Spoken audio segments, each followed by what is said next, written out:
tomboko lahy sy tomboko vavy.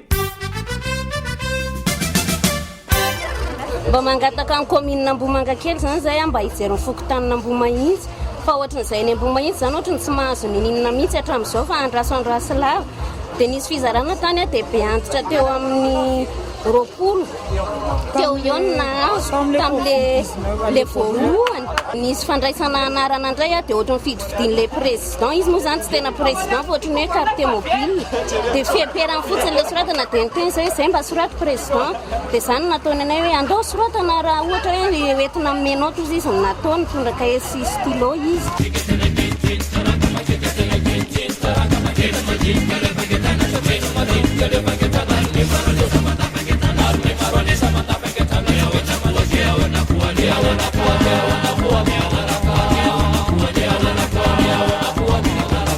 Ambotsiry, Ivandry, Manjakaray, ampantokana koa tsy mahazo, Tsarinenany.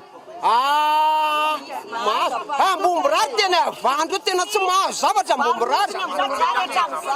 Tsy fatatsay, aty teto Ambomborary zany raha zay zany niasa teto hatram'izay zany niasa ho an'ny vahoaka. Ohatrany hoe ve teto ve nanao politika neto dia tena tsy mahazo an'le mpanampiana tompo. Ve tsy nipidy ve zay tsy nipidy ny président amin'izao ve zay ve na ve tsy hoe ahoana fa nefa dia ohatran'izay zany eto Ambomborary. Tsy mahazo ny olona fa mahazo indroa pokotany nay mbola zéro.